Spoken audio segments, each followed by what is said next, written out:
அரசியல் நகரம் நேயர்கள் அனைவருக்கும் வணக்கம்.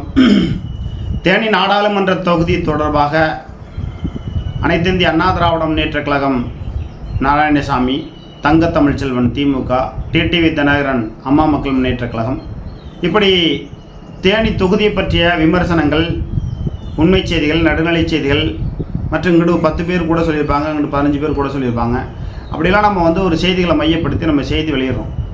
அந்த செய்தியில் டிடிவி தினகரன் அம்மா மக்கள் முன்னேற்றக் கழகத்திற்கும் திமுகவும் முக்குளத்தூர் ஓட்டு பிரிந்து போகிற பொழுது கிறிஸ்தவ முஸ்லீம் ஓட்டு டிடிவி தினகரனுக்கு கிடைக்காத பட்சத்தில் தங்க தமிழ்ச்செல்வன் அங்கே வெற்றி பெறுவார், என்றால் அதிமுக வெற்றி பெறும் அப்படிங்கிற ஒரு செய்தியை நம்ம வெளியிட்டோம்.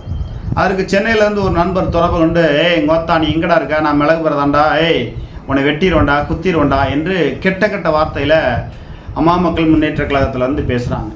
இப்போ அம்மா மக்கள் முன்னேற்ற கழகத்தில் பேசினா டிடிவி தினகரன் சொல்லி கொடுத்து பேசுனாங்களா, அல்லது டிடிவி தினகரன் அவர்களுக்கு தெரியாமல் இது நடந்ததா குழப்பமாக இருக்குது.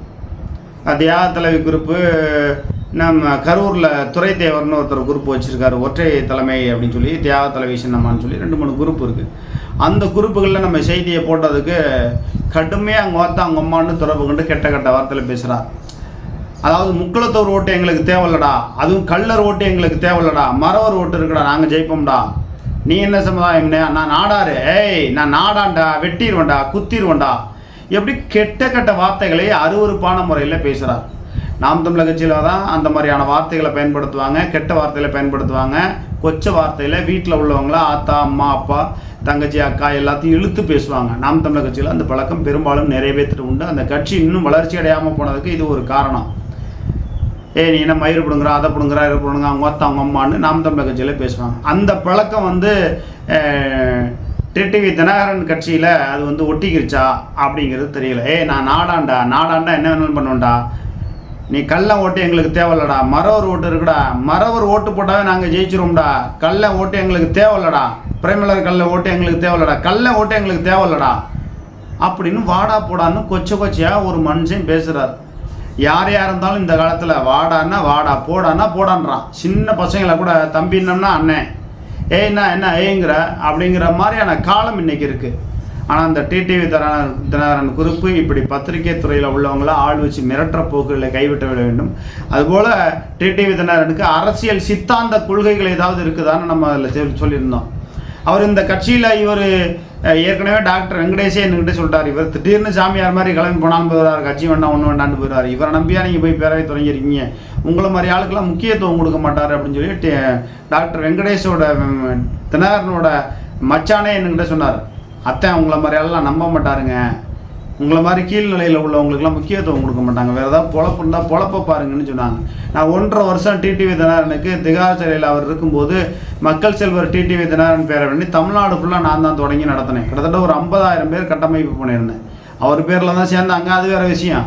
ஆனால் உழைத்தவர்களுக்கு அவர் என்ன மரியாதை கொடுத்தாரு. கரூரில் சேப்பலாப்பட்டி மணிமாறன் அவர் மாவட்ட செயலராக இருந்தார், நான் நடத்தின பேரவையிலையும் மாவட்ட செயலராக இருந்தார். அவர் இறந்ததுக்கு டிடிவி தினகரன் வரல.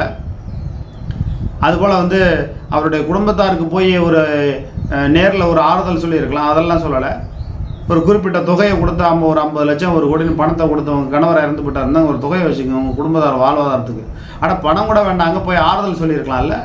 அப்படி எதையுமே செய்யாமல் நான் மக்களுக்காக நிற்கிறேன்னா அப்போ நீங்கள் தேனி மாவட்டத்தை தாண்டி நீங்கள் வேறு மாவட்டத்தில் நின்னா தோற்றுருவீங்க. அப்படி தானே டிடிவி தினகரன் அவர்களே?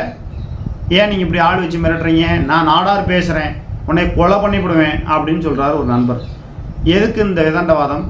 நாகரிகமாக பேசுகிறோம், வாடா போடான்னு நம்மளுக்கு பேச தெரியாதா, கோத்தாங்கம்மான்னு பேச தெரியாதா, எங்களுக்கும் பேசுறதுக்கு தெம்பு இல்லையா?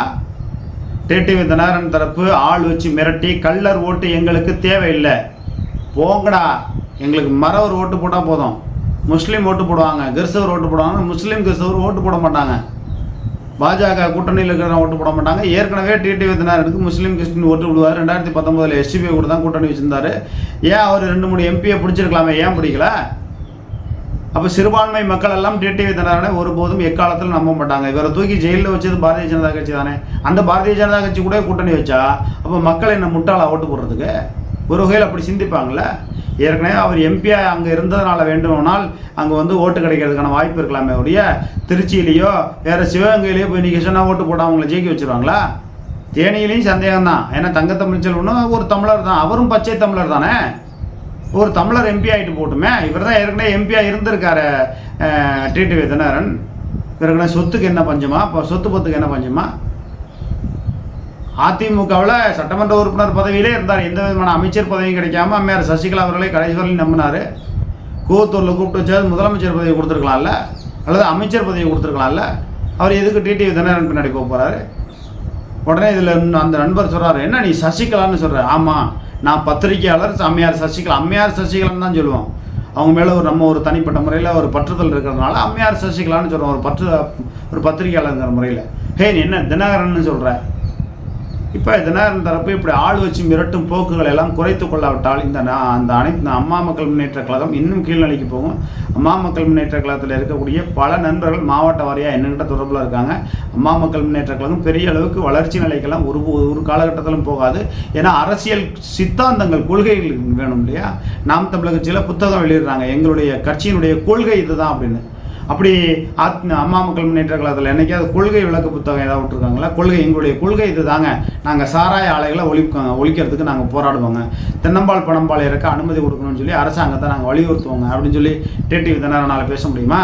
அப்படி அரசியல் சித்தாந்தத்தினுடைய கொள்கைகள் எதுவும் இல்லாத கட்சி அப்படிங்கிறதையும் நம்ம சொல்கிறோம். இவர் தமிழர் தான், மாற்றுக்கிறது இல்லை.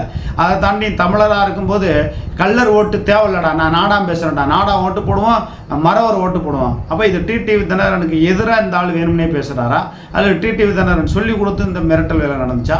குழப்பமாக இருக்குது. இன்னும் பல்வேறு செய்திகளை காண காத்திருங்கள். இது போன்ற மிரட்டல்கள் 1000 மிரட்டல்கள் வந்தாலும் அரசியல் நகரம் என்ற சேனல் நிச்சயமாக எந்த ஒரு சூழ்நிலையிலும் அச்சமின்றி நம்ம சமரசமின்றி செய்திகளை எப்போதுமே வெளியிடுவோம். நன்றி, வணக்கம்.